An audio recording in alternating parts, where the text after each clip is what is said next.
Hello and welcome back to the Digital Marketing Podcast. My name is Kieran Rogers. I'm Louise Crossley. And I'm Daniel Rolls. And today we are talking about digital marketing resolutions for 2023.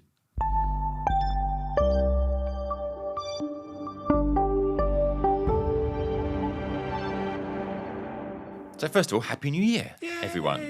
It's 2023. It's clearly not. It's 2022, really, and we're recording this in advance, but we won't tell anyone. Yeah, don't tell anyone. Okay, So next year. Yeah, exactly. So ahead of our times. We are going to go through, we've done this a couple of years, in things that what you should be doing in 2023, your New Year's resolutions as digital marketers, what we need to focus on as well. And start us off with a little quote, Kieran, that you've just written into the notes in front of us. I was watching telly this morning and they had Sam Ryder. So if you don't know Sam Ryder, he's brilliant. Like, dig him out, watch him. He was Britain's Eurovision Song Contest runner-up, I think he was. And he's just so positive and smiley. And he came on TV this morning and he said, I want to stomp all over the world with my big, positive, optimistic boots.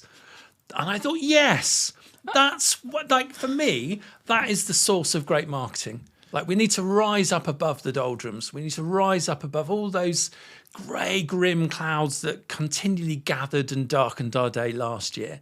And we need to be unbridledly optimistic. Okay, I agree. And I think that leads me into some of the initial points about actually being really positive about things. So you can have this thing with content, okay, that we must do new content, we must do it better. And there's a little bit of negatives, like the stuff we've done before is rubbish. We need to more. Yes, but actually, go back to what you've done before. And I've suddenly realised we were missing a trick on this. We look at our content that's really doing well, and we go, that stuff's doing well. Let's go back to the stuff that's not doing well. No. What we should be doing is looking at the stuff that's doing well and making it better. It's such a flawed strategy, isn't it? Let's polish poo. Yeah, right, exactly. It's not going to work. No, I think that's right. Yeah. And I think actually, if you take what you're doing that's really well, that was a good analogy for Kieran then. We're kind of we're trying to build these. When Kieran's about to do analogy, by the way, I kind of flinch because it's going to stand out like and I'm waiting for what's going to come out of his mouth, but it's okay. And we only have to edit like 50% of them out because they're not family friendly. But that was okay. That was acceptable. So anyway, take the stuff that you're doing that's really good and make it even better.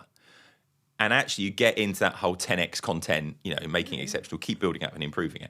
Because I said, okay, let's challenge myself to do this. Let's look at the stuff we've done. I thought, actually, this could be much better. We could improve this. We could add something to this. So that's the first one. Talking of revisiting things, Kieran, you said we should revisit Google Ads. Yeah, you should. I think there's a lot. We're going to have some extra content coming up on this, and we're going to plan this in for the new year. But I think, we really need to revisit Google Ads. There's a lot changed within the platform. I think, just revisiting all of your ad copy is a really good thing to do. Don't be one of those brands that gets caught out in January still showing your Black Friday promotions. Right. But they'll be in there because they've been popped in as a site link extension, and then it just links through to our 404 page, and all bad things ensue from it. But revisit, not just that, just revisit your message. Have a look at the keyword landscapes that you're playing in. Look at what everybody else is saying and come up with something that's clearly better. That's the thing with both SEO and pay-per-click advertising. All of the copy that you put into those SEO and PPC elements, they're all trying to do the same thing, i.e. give your potential customers the promise behind the click. That's what we all need to focus back on. And there'll be a ton of stuff in your ad campaigns that's just been sat there for years, trudging away, doing the doing. But come on, guys, let's take a look at the data. Let's celebrate the successes. Let's learn from the failures, and let's just improve the whole thing. So I think, put a list on your to-do list to do this, to go through it with your PPC exec and the team, and just work out, right, what could we do better? Do they need any new landing pages? Are you not supporting them well enough on that? What phrases are we using that everybody else is using? Can we come up with a fresh way of making a better promise? But you do have to look at what your competitors are doing. Don't just churn out ad after ad after ad, because your ads are going up against 3 or 4 others that are trying hard as well. We need to provide the best promise. That'll give you a better click-through rate, and that's going to mean your ad clicks are cheaper, your ads rank higher, and for your SEO, your content just ranks higher up on the page organically. It's a constant cycle of iteration, isn't it? There's no point your stuff just sitting there because there's always room for improvement with everything. You need to be looking at your data and going back and seeing what you can do. And it's hard because we have to do it every year. It's like, no. Come on, get those optimistic, positive boots out and stomp all over this. I think there's when you're so busy, there's so many different things to do. Yeah. Going back to something that's already working is not ever going to be your first priority. But actually, there's so much more you can get out of pay-per-click campaigns. I've been guilty of this for years. You set something up and it works pretty well. You go, it's not broken, don't fix it. Yeah. And then you go back and go, it's kind of broken now. It's been kind of doing this, kind of going downwards all the time as well. It's the nature of it, because it's such a competitive marketplace. The accounts that are really on it are just finding ways of out-promising what you've promised. Okay, carrying on. I think that I've always said this about coding. I think marketers should know more about tech, not so they can code themselves, but so they can ask the right questions of their techs. And I think that marketers now need to know the basics of artificial intelligence, as in, what's the difference between pattern recognition and machine learning? And when we talk about the iterations that a machine learning algorithm has gone through, do they understand? Do they know the difference between your Chat GPT and your DALL-E engine and all these kind of things? And it's not that technical, and I think just knowing enough to say, I kind of get what this is about. What I've noticed in courses recently, when I start talking about AI, people just go, oh, this is not for me. And I've always seen this before as well, when you talk about tech, oh, I'm not a tech, not for me. And I think we kind of, if we're not careful, we Luddite ourselves on purpose. We go, oh, no, this isn't the stuff that's suitable for me. I don't understand this stuff. It's not that complicated. So just go and get a little bit of basic knowledge. Take a look at some of these tools, play around with them, and don't be the person that goes, I don't do tech, because that's bad for a marketer, I think. Are there any resources you two have found that you'd recommend to help people with that? Because I think it's one thing for us to say it, but where do we start with that? So we'll put up some stuff. There's some great stuff on W3 Schools. So it's got some of the more tech kind of coding side of things, tutorials. There's a couple of Twitter accounts that I use for keeping me up to date with this stuff as well. And what we'll actually do is Feedly, which I've talked about before, feeds in a load of different accounts. I've got some basically topics set up in Feedly, and I can share those. So it'll bring a load of blogs into one place for you. So we'll put that into the show notes. Google Alerts as well is quite good for that. Yeah. So if you put your keywords in, it will email you when there's like hot topics to learn about. So. Yeah, so definitely worth looking at that as well. So we'll share some things in the show notes, targetinternet.com/podcast. Right, if you haven't done it already, I'm not going to go on about this because I've spoken about this in every episode for the last 3 months, but GA4 recommended events. Don't just set GA4 up and have it set that it's just collecting the stuff it does automatically. You need to go in and set up your conversion events and to get the most out of it. So just go away and do it. Now, the other one... Just get on with it. Yes. Come on. Exactly. I've told you enough times. Yeah, I've told you enough times, that's it. For goodness sake. Tag Manager. That ties in with this. Yeah. Marketers should be learning Tag Manager, and it can be a little bit overwhelming. Analytics Mania, the YouTube channel, have got some good stuff on this. Yeah. The advice from Kieran, do not try and learn GA4 and Tag Manager at the same time. Yeah. Tell me what happened, Kieran. I just got very confused. I found myself in knots. I'd speak to Kieran, and he'd sound really depressed and fed up. And I was like, honestly, it's he went to a month of being really, and I was like, what's going on? He said, this stuff's hard. I'm learning Welsh at the moment. Walk in the park compared to trying to learn GA4 and Tag Manager. Break it down, actually. And actually, when I realised that, it all made sense. Suddenly became a bit easier. But yeah, my advice with Tag Manager is that you don't have to be an absolute expert techie at it. You just need to know how it works, what it does, and get the difference between the tags and the triggers and those kind of things. It's changing at the moment, isn't it? It's becoming more centralised. Yeah. So it becomes more and more important because of the fact that GA4 works, using Tag Manager becomes a more important skill to kind of have as well. Right. I'm going to kind of get into something now that's kind of slightly tangential from digital marketing purely, but I think it's important. With so much change, with so many different platforms, we need the ability to take a step back sometimes and go, why are we actually doing this? What are we trying to achieve? And I was looking at ways of trying to build that into a culture of an organisation. So culture is how we do things around here. And the problem is in most organisations, culture just kind of happens because the leaders work a certain way, we work together a certain way, and we end up with a culture. This is how we do things. What Google has always done well as a company is have purposeful culture. They've gone about doing things to instill a culture of challenge, for example. And the whole thing of, free food, it's a great benefit. but actually it's about getting people together. It's about collaboration. Okay. We'll put a link in the show notes. There's a great video from Stefan Thoma. I've mentioned it a few times before, but I learned a huge amount. Stefan was the head of HR and innovation at Google in Silicon Valley for 8 years, and we interviewed him. So we'll put that into the show notes. But one of the ways you can do this is using a technique called OKRs, and OKRs are objectives and key results. So an objective is kind of a sentence or a paragraph that motivates the team. So it's like create an awesome customer experience. And then your key results are 2 to 5 kind of metrics that say, if we're getting this right, we're helping to achieve that. So it might be improved net promoter score, improved repurchase rate. It might be, drive, whatever the high level things that we need to really drive. And each team sets their OKRs. It's not just a top down, these are your OKRs, but each team sets them, and then we can see how they align with each other. The idea is that we, on a regular kind of cadence, we go through and we say, what's getting in the way of us doing this? How confident are we're going to achieve this? And then essentially, what's the mechanism we're going to use? What we're going to fix to be able to achieve these key results? The idea is as well that you don't then get micromanaged, because your boss or your manager comes to you and says, what are you doing? You're doing this, this, and this. No. I'm delivering my key results. You don't need to ask me how I'm doing it. I can get on. Now, I'm not sure this is going to work in a lot of organizations, but it's about culture, okay? Yeah. It's if I'm getting this right, I'm doing my job. Leave me to get on with it to some extent. So that's the idea. Now, you should have OKRs across the organization. You might just use it for your team as a little bit of a technique. But the idea is there's a different cadence. So, for example, at an organizational level, we might just look at these once a year.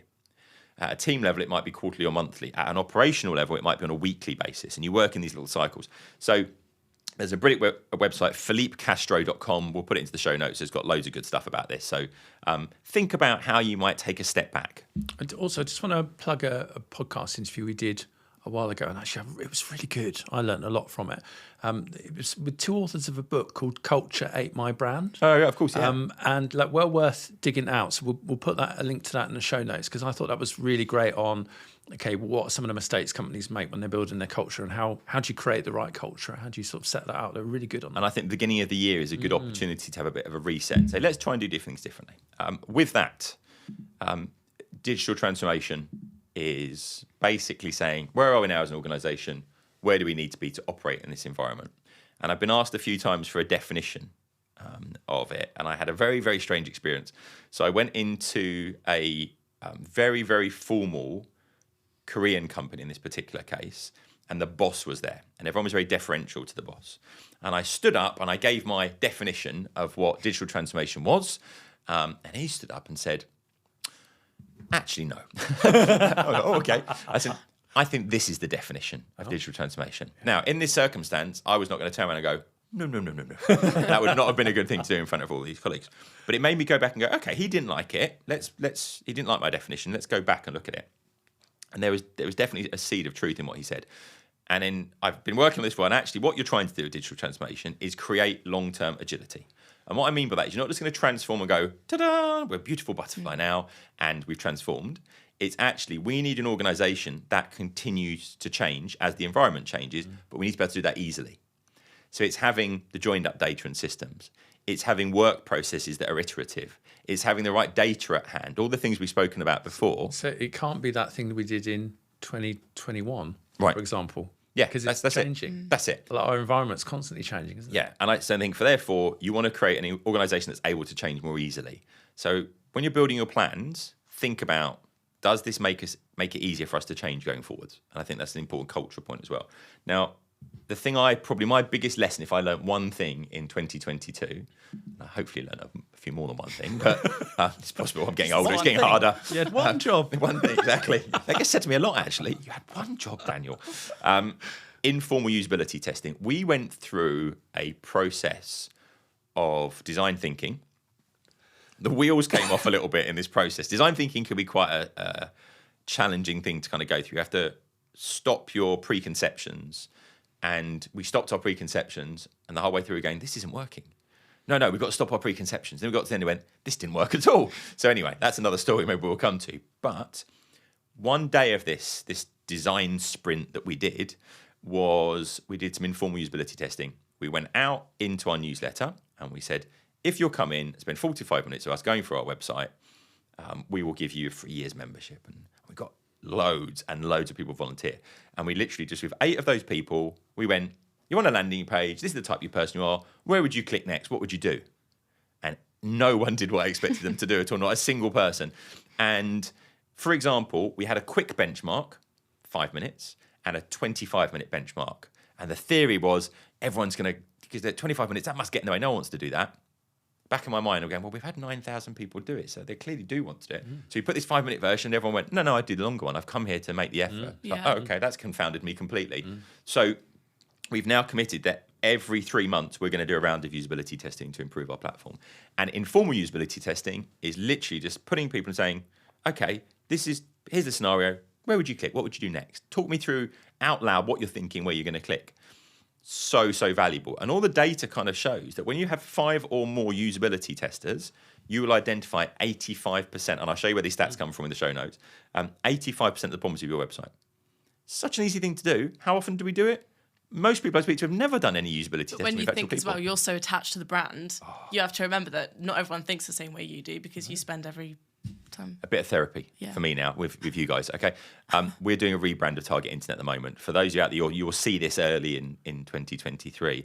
And bear in mind that how the original brand of Target Internet was done was me in PowerPoint, I think, and then we had a designer make it a bit nicer, make the whole thing better. But it's looking, now I look at it, it's looking a bit stale. Okay, but seeing the new designs, I was like, don't like it. Don't like that one. Don't like that one. It's the attachment. Yeah, and I had to just let go a little bit. We do need to let go. Yeah. Like even the logo. Right. It's, that colour. It's beautiful. How dare you? Okay, so where that colour came from. Got to be careful. I needed something that was going to stick out on iTunes. And no one else was using monkey sick yellow. No one else was using that. Is that a Pantone, monkey sick yellow? It's not, but that's what I've always called it. That's what I went for. I need a monkey sick yellow, and that was the. So if you put monkey sick yellow into an AI generator, into the colour, and the funny thing was, we're going to give this a go now. For colour palettes and stuff. Because we'd done that, you were so attached to it. When the designers came along and redid it, that bit stayed. Yeah, and that's it. So I think letting go is a good thing for 2023. You'll see everyone will see the new branding soon, and you can see what you think of it. I'm sure you're going to love it. I actually looked at it the other day and went, oh, this is pretty good. Guys haven't seen it. So no, we haven't seen it. All we've seen is you coming out of these workshops looking like you've done 15 rounds with Mike Tyson. Pretty on it. So we're working with an agency in London. Give me a bit of plug, Wildish & Co. They're amazing. They're so good. Yeah. So we'll show you that very soon. There'll be a big reveal very soon of the new branding. They take you on a journey, don't they? Really force you to re-evaluate and think. Well, all those things about what's the actual purpose of our brand, why are we doing this, about the community, about the podcast, straightforward, practical, hands-on advice, all that, wrapping that into a brand, and they've done it beautifully, I think. So we'll come back to that. But take a step back. Right, this learn where your customers are. This is one from you, Kieran. So I just wanted to throw this in. It's something that I did with one of the brands I work with, and I needed to find a way of doing it. Actually, it was quite hard to do this, but the idea was, I had a hunch that a lot of my customers for this brand were based around London. Okay. Because they have lots of stores there. But I wanted to prove it. So what I did was I exported all just the postcodes from our CRM system and pulled them into a comma-separated value list, just the postcodes. And I found a lovely tool by dougal.co.uk. I will put a link to it in the show notes, which enables you to upload multiple postcodes in CSV formats. You paste them in, and it puts them onto a map. Oh, it visualises it? It visualises it. It's brilliant. It's brilliant. And actually, there ought to be more tools. And things like that. I'd just be careful with some of these tools, because a lot of them get you to upload addresses, and I think that's risky, because that's personally identifiable information. But a postcode... Yeah, that's fairly generic, and actually it works with zip codes and things like that as well. Okay. So, but yeah, check it out. I thought, and it was really useful because actually we could see, about 60% of our audience are based in the London region, and what that's led us to do, we're doing some big branding for some new products that they're launching, and actually it makes perfect sense for us to just sense check our ad campaigns on that London region, because we've got a higher proportion of people there, and that way we're not throwing a ton of money at the wall and seeing a lot of it fail. Or we're able to run some tests, and then once we've got the results from that, we'll roll those out nationally. Yeah. So last of our resolutions, or kind of range of things, I always say that social media gets a certain level of engagement, and we get very excited when it goes up. If you compare that to a decent email campaign, the email knocks the social media out of the park. Can do, yeah. Well, it can, yeah. I mean, that's it. You can do social media well as well. But there's lots of stuff you can do that you maybe haven't been doing. And you were looking at the whole animated GIFs and email piece. Oh, they're so good. Who doesn't love a great animated GIF? I do like an animated GIF. Like, what I love about them is that we know that when you've got movement in something, it attracts the eye. So I've been looking into the theory of this, and that little, like in my case, in your case, it's that blue kind of bit that goes around the black iris. If you're listening to this at the moment, you're not watching the video. Kieran is staring very intently into my eyes, and it's quite disturbing. For both of us. Yeah, right. So it's called the ganglia. Somebody's going to write and say, you've pronounced that wrong, probably. That's how it looked like it was. We'll work with that. I've read it. No one's ever told me about this. And it's the part of the eye that measures movement, like it's drawn to movement. So it's a big portion of your eyes like dictated to that. So actually when you put movement in things, it gets our attention. Makes sense. And actually online, digital platforms the world over, that's the important thing. You've got to get people's attention. That's step one. Then once you've got their attention, you need them to get them to take some action, right? But actually movement, we found this, haven't we, Louise, with testing lots of different social media. I've got movement in there, it's great. And you can use video for doing that, but actually there's a much simpler version, which is you use animated GIFs. And embed that into your email, which you can do. And actually loads of brands are using these for and be using them for their like Black Friday campaigns and Christmas campaigns. They work. So I came across a really brilliant guide by Litmus I've seen this on as well. Effective email GIFs and how to create them. So the important thing is you keep them nice and small. And they've got a ton of tools in there. So we'll put a link to that. Thank you so much, Litmus, for that's an awesome piece of content, should be celebrated. There were a couple of like takeouts from that. There's one called GIFski, which is really good at compressing the files. Yeah, right? But like video GIFs, like quite long stuff as well, relatively. I was impressed with that. And actually still keeping it like under a megabyte or under a megabyte and a half. And also ezgif.com. EasyGIF. They've got a ton of useful tools, so definitely check those out. But if you've not tried putting animated GIFs in there, they're so easy, because actually it's quite easy to animate static things, and you add a little bit of text in there and it looks really really good. It's a good way to get your personality out there, isn't it? It's all brand. And it doesn't cost a fortune either. Like, this is stuff anybody in the team could learn how to do and give a go. So a little combination of things. If you create a video, something like Lumen 5, using a kind of explainer video where you're doing text over top of images, turning that into a GIF actually becomes a relatively easy thing to do. And actually, they can be quite small file sizes, but you can explain something visually, which tends to work really nicely as well. So those are some of our digital marketing resolutions for the year ahead. We're going to try and stick to those. We'd like to hear about what yours are as well. So targetinternet.com/podcast, get in contact. We do respond and we will speak to you. So please do kind of get in contact, and we'll kind of come back to you, and we'll include those into future episodes. Tell us what you're planning on doing this year that you're going to do differently. And thanks as ever for listening to the Digital Marketing Podcast, and Happy New Year. Please subscribe for more videos like this, and visit targetinternet.com for more free digital marketing resources.